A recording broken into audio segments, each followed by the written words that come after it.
Hello, and welcome to Conversations Worth Your While, a show in which I chat with authentic, heart centered experts about interesting topics to spark, inspire, and motivate both personal and professional change.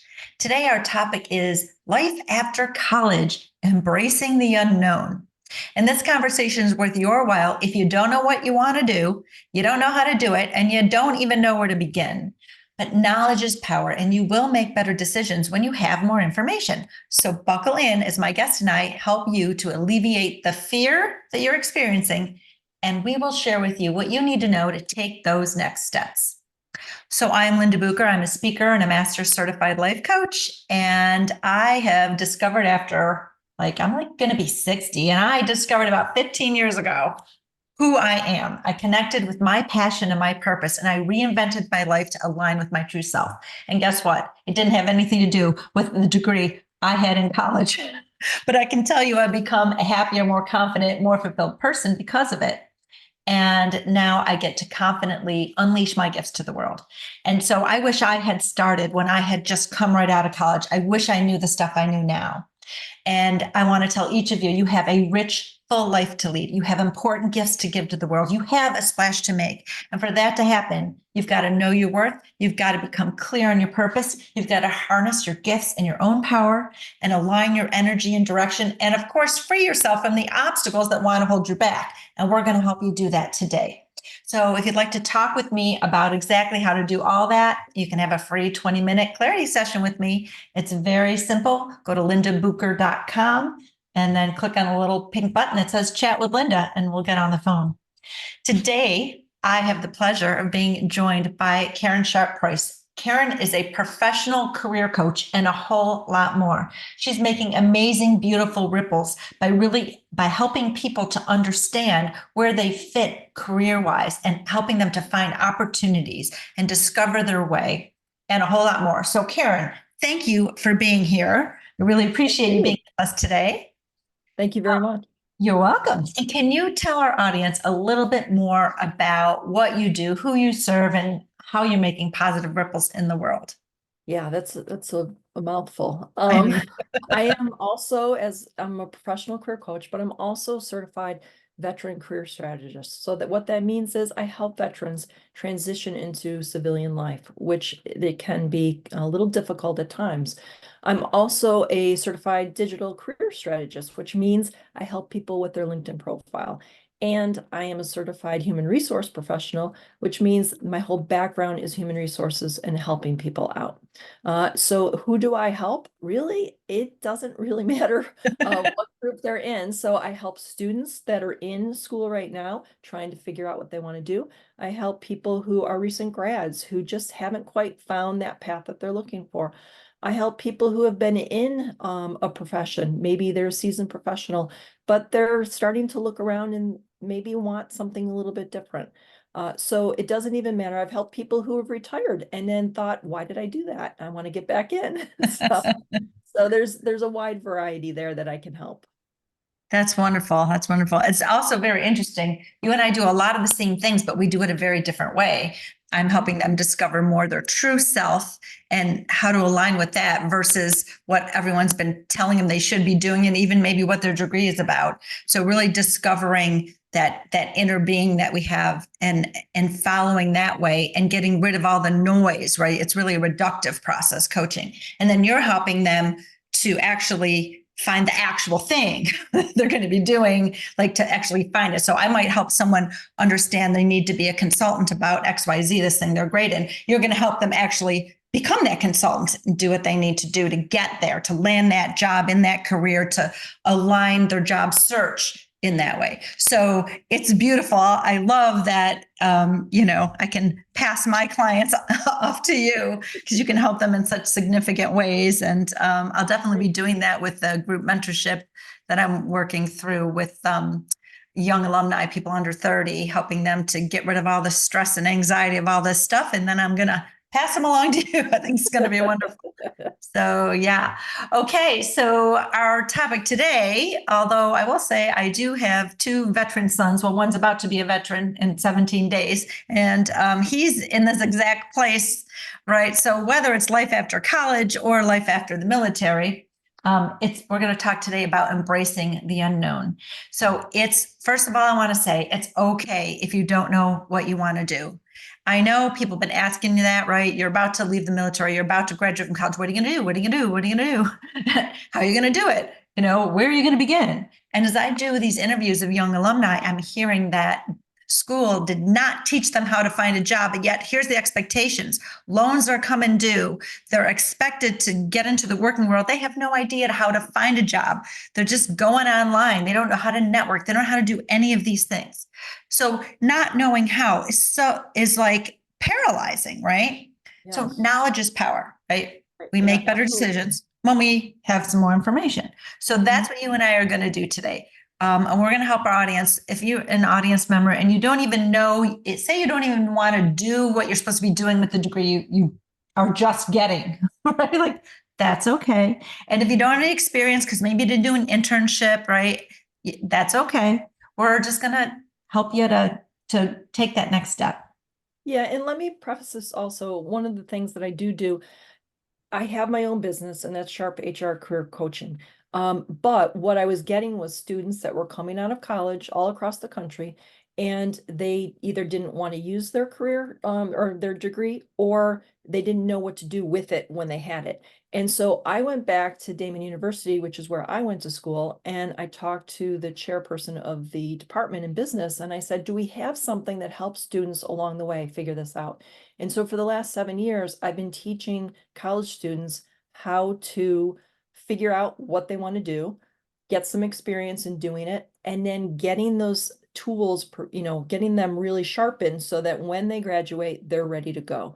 So I do that in the evenings, but during my practice, I also help students along the way in that same manner. And there really are things that students can do at this point, whether they're still in college and not going to be graduating for another year or two, or those that are about to graduate in the next couple of weeks. Don't feel overwhelmed. Don't feel like, what do I do? I don't know which direction to go to. There are systems in place that you can take steps, and you just need to learn what those steps are. Beautiful. Well, then now I think we've instilled a little bit of hope in our listeners today. So that's a beautiful thing. So let's start with the far reaching tentacles of the challenge of not knowing where to start or what they even want to do.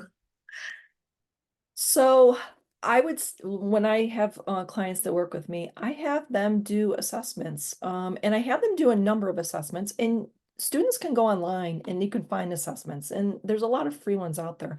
And that just gives you a foundation. Is that going to say you should be this? No, but it will give you ideas of things to look into.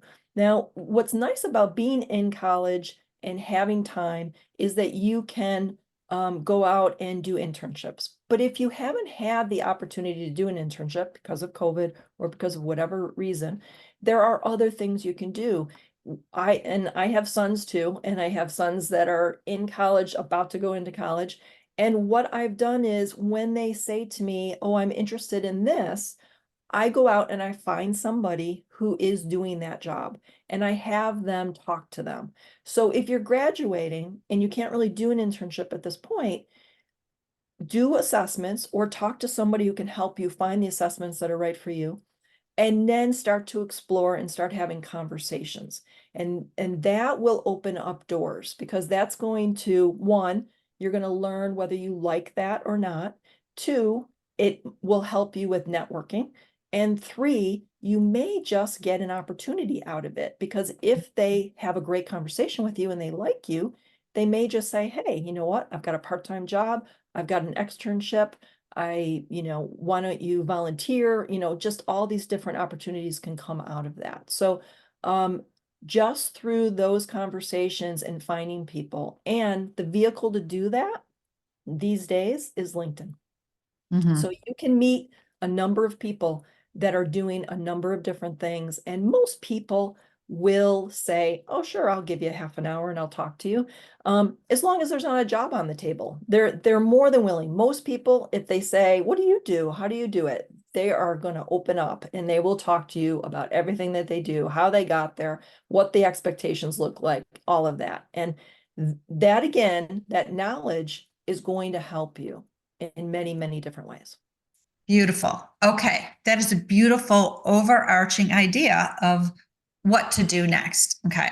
So when I'm interviewing the new young alumni, they've got this, the first thing is, everything's awkward. Everything's awkward, awkward, awkward. It's awkward to call people up. It's awkward to do this, awkward to do that. So we want to get rid of that feeling of awkwardness. And one of the things that you touched upon is people love to be of service. They love to help. They are not looking at you like there's something wrong with you because you're asking them for a conversation. Actually, it's the contrary. They're looking at you like, oh, this is a person who is interested in me and interested in moving their life forward. That's my kind of person that I want to know.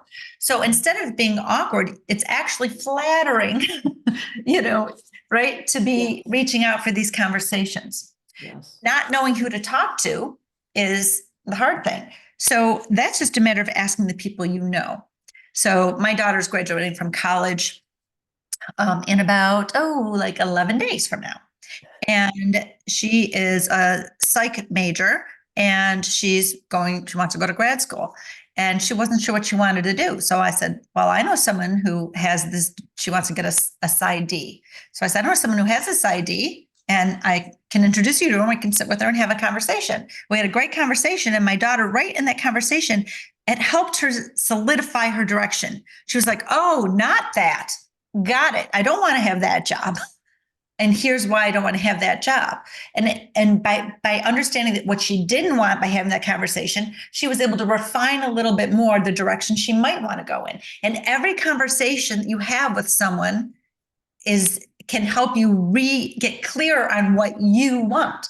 So you don't absolutely want to get in the conversation. Getting in the conversation helps you get clear on what you want. And each person you have a conversation with, you can ask them, who do you think I should speak with next? Would you make a recommendation? And that's the barrel of monkeys. I mean, maybe these young people we're talking to don't know what a barrel of monkeys game is. What? A barrel of monkeys? Never mind that. Like links, like the links on the chain. These I are remember those. right. I know. So these are links in the chain. So it's a really good point that to have these conversations. It really does help. I have a son the same way. He came home one day and said, he's thinking dermatology. I contacted our dermatologist and he went and shadowed them for a morning. He decided that was not what he wanted to do. It was too much human contact. He was interested in cybersecurity. I found somebody in cybersecurity. He talked to them. He decided that wasn't what he wanted. So through those conversations, you start to feel, and you really have to start to think and be in tune to yourself. When you're having those conversations, you either get red flags, you get a feeling in your gut that's like, this is not for me. It might just simply be the hours that you're going to be working, the amount of time you're going to be in front of a computer versus out in front of people. All of those things are about you and what you like and what you don't like. And you won't know until you go out and explore. And you may not have had opportunities to do internships, and that's okay. You still have plenty of opportunity to get out and explore in different ways. And so, but you got to take that first step. And I just think that is just the number one thing to help somebody try to find their path, is to have conversations. Now, like for my clients, I provide them with questions to ask just to get them started. And when you talk about the awkwardness of it for young people who just aren't experienced in conversation, especially because of COVID, that cut that whole interaction in person out for a number of years for people. And so there's probably, and I don't know if there's any research done, but there's probably a lot more introverts now than there ever was, because it kind of forced us into our little hole. But getting out there and talking to people, opening things up. At Damon, I have created a networking event for our students every semester that they have to go to, it's required, and they get to have conversations. And what I find from that afterwards is that students that do it are very, very nervous for the first couple of times. But once they start talking to more and more people during that event, they become more confident and more comfortable. So you just have to get through that uncomfortable stage. And what I tell people all the time, because we have it segregated into different groups. So we have marketing, and then we have accounting, and we have HR, and we have recruiters. I say, go to the groups that you don't really care much about and have conversations with them, because then there's not a lot, if you mess up, it doesn't matter because you're not even interested in that area. But once you start to feel your confidence and you feel your personal brand coming through, then go over and talk to somebody that you really care about. You can do the same thing, have general conversations in that small network. So your neighbors, they all do things, they're all working. Your friends' parents, they're all out there working, but you've probably known them for years. So start having mini conversations with them. When you feel comfortable and you really start to feel the groove, then reach out on LinkedIn to somebody that you don't know in an area that you really care about. And just say, I'm just graduated from college and I'm looking to get into this particular area, but I'm not quite sure.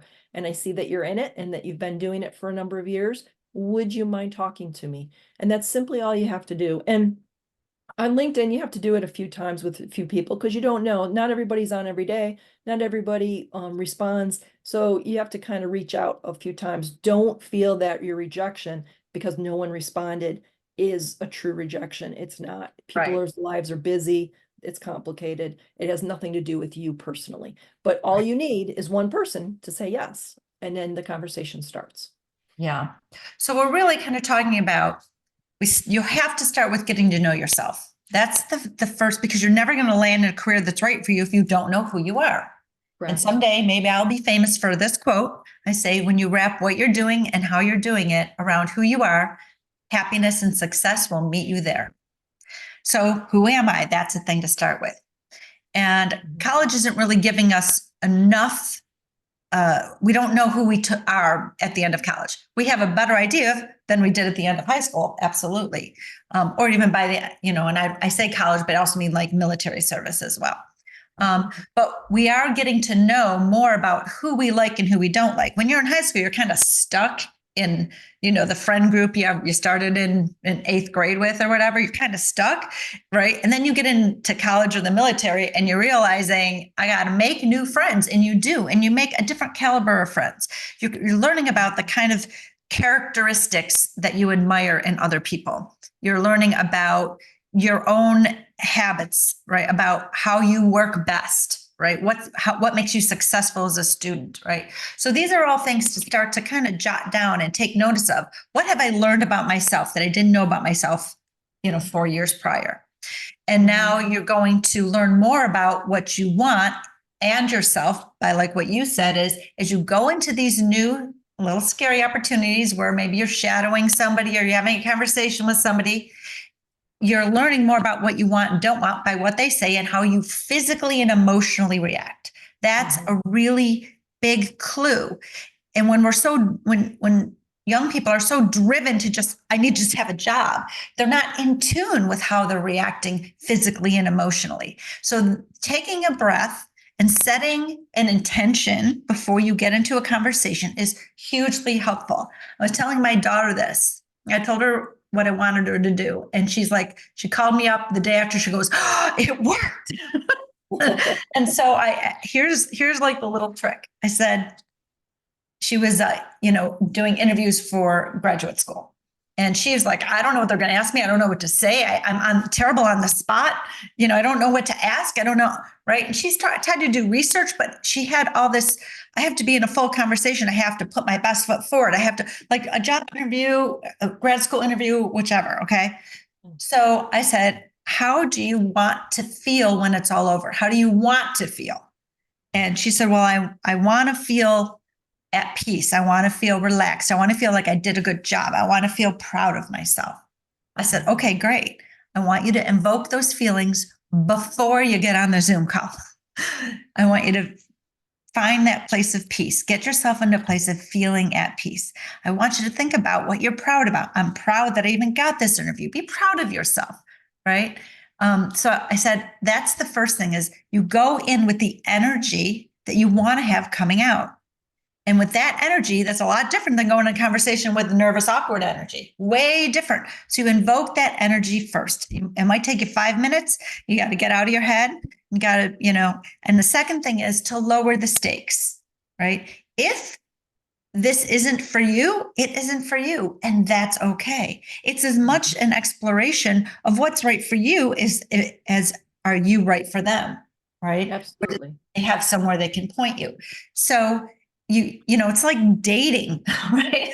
It's not like, oh, please date me, right? It's the conversation of learning about where you want to go next is listening for those red flags. Is this interesting enough for me to ask even more questions? Do I want to have a second date? Do I want to reconnect with this person another time? Say, thank you, you've given me a lot to think about. Is it possible that I could reach out to you again in the future, maybe in a few weeks, to talk about this further once I digest all this useful information you've given to me? And everybody will say absolutely, right? And now you'll have, the second time, you'll have better questions. And then another thing you brought up about like networking. People think you network once, you get leads. That's not how it works. Networking is also like dating. It's building relationships. You're building friendships. When someone gets to know you 5, 6, 7 touches in, now they can really speak to the kind of person that you are. Now, in integrity, they can recommend you. They can recommend someone speak with you like, oh, I know someone who. They're not going to do that after one meeting. You're just a face they met, So it's about building relationships. And that's just an important thing to know. And that takes some time. So take some pressure off yourself. Think of the whole thing like dating. Who's right for me? And I got to go on a couple, 3, 4, 5, 6, 7 dates before someone actually knows who I am and I know who they are.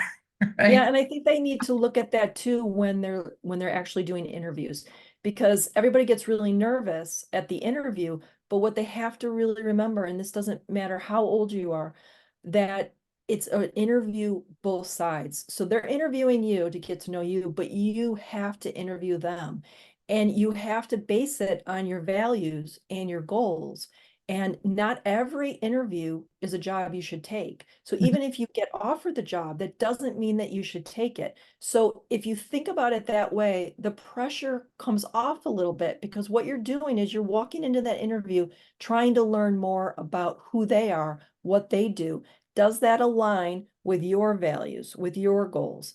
And if it doesn't, or not even that, but even if there's red flags, things that they're saying to you that don't feel right, that means do not take that job. And a lot of students love to like accept a job before they even graduate.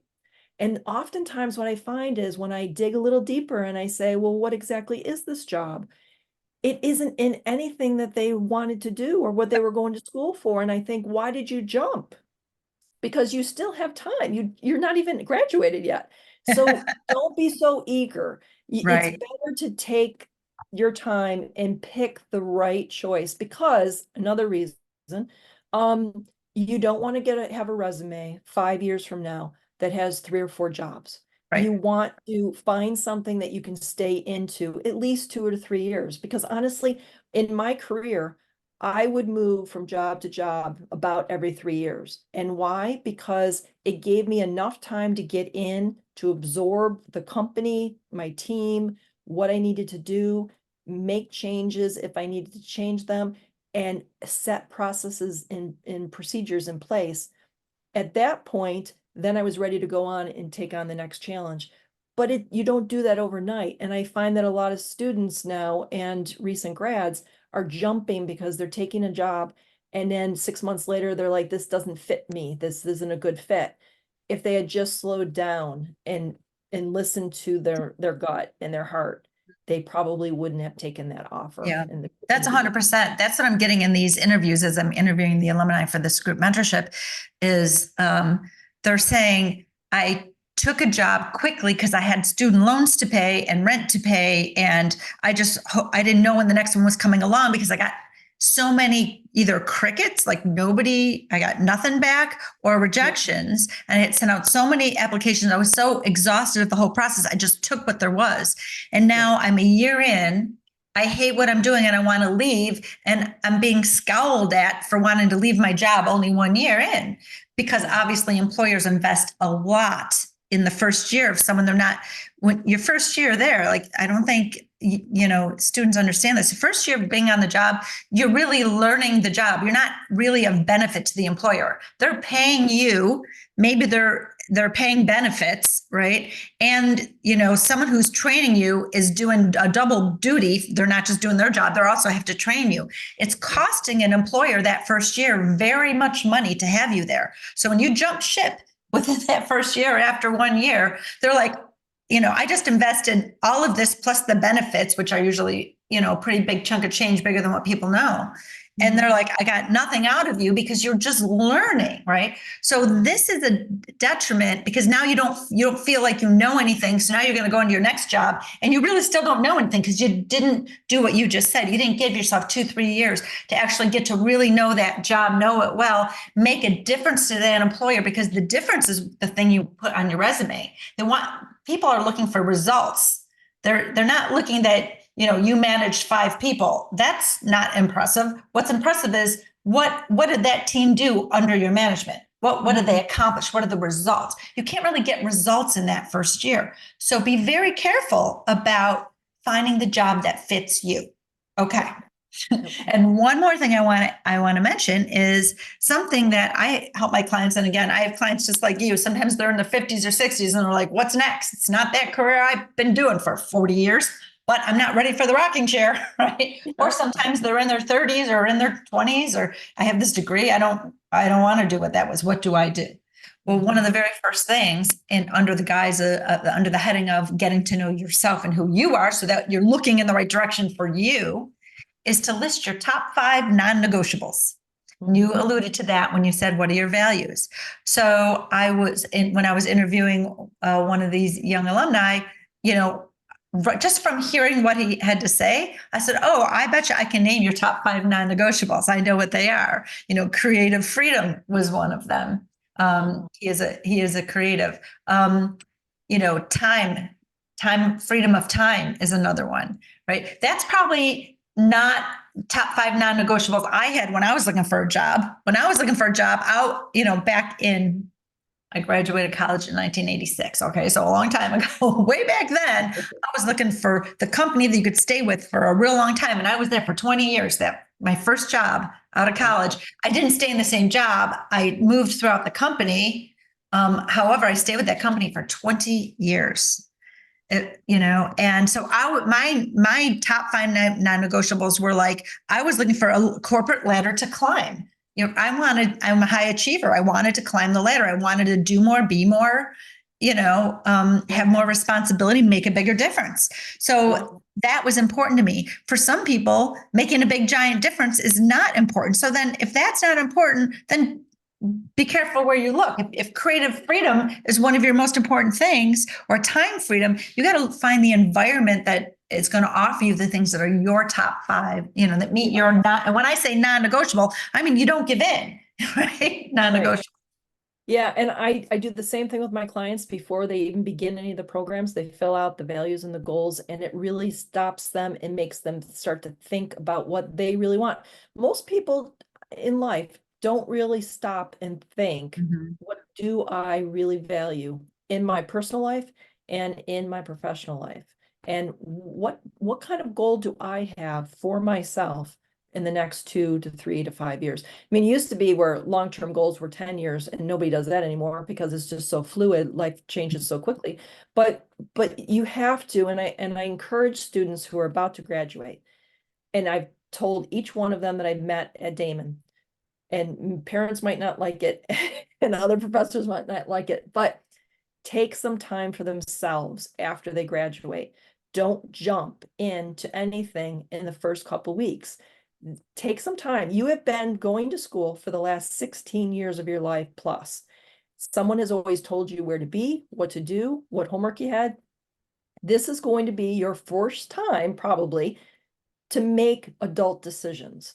So don't jump. Learn about yourself, who you are at this moment in time, what you value most about your personal life, and what you think you value in your career life, and write it down, because most people have it swirling around in their heads, By the Mhm. time an offer comes around, they forget about those values and goals and they're only looking at the offer. So when the offer comes in, sit down. What are your non-negotiables? What are your things that you absolutely want to have and are okay, maybe 50-50? Will you get everything on that 50-50 list? No, but you should get more than not. And as you go through your career, you need to keep those in writing in front of you so that you know that you're on the right path, that you're staying on the right path.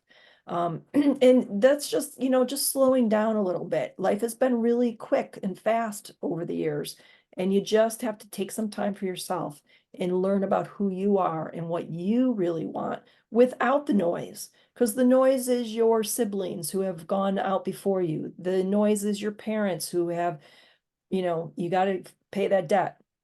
You got to move out of the house. You got to do these things, but offer this to them. Can I just have a few weeks to try to find myself and what I want to do before I make that next step? Because pushing yourself through it and accepting right away, and then 6 months later finding out it's not the right thing, you're just back to square one again. So take the Yeah. time now and breathe. Yeah. Beautiful. Okay. So that leads me to just like what I love to leave our listeners with is just these simple, let's just break it down. We talked about a lot of things, but let's just break it down. Yeah. And so I think we're going to break it down into, let's say, two things. One is this: take the time to breathe, discover who you are. And discovering who you are, some of the ways that we've mentioned that is about what are your values, what are your top 5 non-negotiables. Another way to discover who you are and what you want is to make a list of what you don't want and then write down the opposite. Like, okay, because like when I talk to my son coming out of the military, I'm like, so what do you think where are you leaning? Or do you have any? He goes, well, I don't want this and I don't want that. He had a whole long list of what he didn't want because he didn't want anything like it was in the military.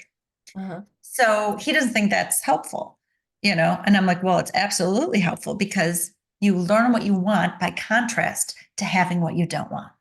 Yes. So Absolutely. write it down. So that's your step one. Taking this time, you're learning about who you are. But I would warn that you want to give yourself a deadline to be able to be in action. So there's right. So in action in some way to get to step 2. So maybe give yourself a month, right? Work some part-time job in the summer, whatever, and then just give yourself a month but be deliberate. Think about it like homework for a course, right? Take the time to discover who you are. After your deadline passes, now the next thing is exploration. This is to build confidence, and this is the next discovery phase. So this is where you're talking to and you can think of it like concentric circles. Your inner circle is your parents and your friends. I'm interested in this. Who do you think I should talk to? Can you make an introduction? Then that takes you to the next circle. Now, these people are just one off from you right there. And you think about LinkedIn, we have our first level connections, our second and our third. Well, in life, we have the same thing. So our second level connections are the friends of our parents and friends, right? The people they know. They're our first, this is the second level. And then each of them, as you speak with them, you can ask them for their friends. Now you're in the third connection level. You're in this concentric circle. And where do you find these concentric circles? Beyond parents and friends, you have fellow alumni. Any alumni of the college you are graduating from, any alumni of the military branch that you are retiring from, or so I forget what they call it. I wish I should know that I have 2 Marines for sons, but they are happy to help. You are in their circle. Like, oh my God, they will absolutely help you. Absolutely. So you've got your parents and friends, but you've also got your alumni. And it's a huge network that you can use. And alumni who are already engaging with each other all know each other. They are the golden nuggets of passing you. Oh, here's who else you should speak to. Here's who else you should speak to. And you can tell me if how close I have this, but I've interviewed probably 3 different career coach people specializing around similar what you do. You're not all the same by any means. And they've said that only about 10% of jobs are landed through online means. So you should only spend 10% of your time finding a job, looking for a job online, whereas some 70 to 80% is landed through networking. So you should spend 70 to 80% of your time having these conversations and building relationships, which is what networking is. Absolutely agree. Yes. Networking is number one key. And you have to think about who you know and write it down. Start writing a list of those first connections, second connections, third connections, and just start checking off as you meet and talk to those people. And again, like you said earlier, each time you meet with them, say, do you know of somebody else that I could meet with? Then that actually doubles your list right there. And you will learn so much from these informational interviews. It's just amazing. And your list, like, so what I do with my clients is I have them do the assessments and I tell them to throw in everything, anything they wanted to be in high school, in college, friends that said, you would be great at this, parents that said, did you ever look into this? Put everything on the list. Then do the research in all of those careers. And as they do the research, they start to cross things off because of whatever they're learning about those careers. Their internal says, no, that's not just for me. They narrow it down and then they start talking to people within that list of what's left. And then from having those conversations with those people, that then narrows down because now they're having real-time conversations and they're learning about the actual job itself. And for whatever comes out of those, that narrows it down. And then they decide on what their career is. So networking is by far the number one thing, because when you think about it, that person has their own network. And so every time you're talking to one person, they have a huge network of their own. And then they pull from that network. I've had a number of people who have done informational interviews with my clients, and then they will go back to those clients and say, you know what, I know somebody who's looking for somebody. Do you want me to make the connection? That's all it takes. And companies nowadays, they would prefer if their employees referred somebody into their company, because usually you refer somebody that's more like you. So if the employee or the employer likes that employee, there's probably a good chance that they're going to like that person that they're referring. And people are not going to refer somebody that they don't trust and they believe in, because Right. it's their name on the line. Right. So, it opens things up drastically. And networking wasn't huge years ago when we were doing it. We had a telephone book and we had no idea who was in those companies, and we just made cold calls Roll to call. find out. Yeah. Yeah, life has changed drastically for the better in this situation, because it really is doable. It's very, very doable. Right. Okay. So we're going to be wrapping up. Number one, take time for yourself, breathe, get to know yourself better through assessments and through your top 5 non-negotiables. Do some research as you get to know yourself better so that you can cross things off. The point is to narrow, because yes, it's wide open. We have the paralysis of choice. Number 2, get into action and give yourself a date to do it, to get into action, actually create these conversations. Ask parents, ask friends, and ask alumni. And just have conversations. The more you have, the easier you'll get, the better you'll get, the more confident you get, the better you'll know what to ask. And don't be afraid to ask in a conversation, is there anything else I didn't ask that I should have asked? Should have asked. That's a really great question. Write that down. So you're just approaching this kind of like a research project, which you've done throughout as nauseum if you're coming out of college, right? And maybe just make that this is your focus of your next 3 months. Give yourself the time to do it. And then networking never ends if you're smart. Never ends. Right. So this is our show, and I think it's been really a fantastic conversation. Thank you so much, Karen. I really appreciate you being a guest on Conversations Worth Your While and sharing your incredible insights and knowledge with our audience. Do you have anything that you'd like to share with the audience that you could give, a student or someone just coming out of the resume? Yeah, well, thank you very much for having me. I would tell students, don't despair. Everybody has been in your shoes. everybody that has graduated from college feels the same angst, frustration, fear of the unknown. But what I can tell you is it really isn't as difficult as it seems to be right now in your head. So get out there and have those conversations. And also look for local job fairs. There are many, many different job fairs out there. Some of the colleges and universities will have them. Some groups will have them. And try to connect. If you are in HR, connect with your local SHRM. If you are in marketing and sales, look for your sales and marketing associations. If you're an engineer, look for the particular engineering type that you are. There are groups and associations. And by that, you will meet other people in those areas and you can have great conversations as well. So just another added tip that you could do. Right. Beautiful. Beautiful. Okay. Well, I'm going to put your contact information into the show notes. And, so listener, if that is something you're interested in speaking with Karen, you can, go to her website and check out what she's got and give her a call and maybe set something up. And if you're feeling stuck or unworthy or unfulfilled or out of alignment, then you should give me a call or just go on my website and click the pink button that says chat with Linda, because I'd love to help you discover that you are the one you've been waiting for. And I can absolutely help you get out of your own way and back into alignment so you can feel, get rid of that anxiety and that fear and then be ready to work with someone like Karen. So you can get a 20-minute clarity session with me, no charge. It's not a sales call, just some clarity, at lindabucher.com/chat with Linda.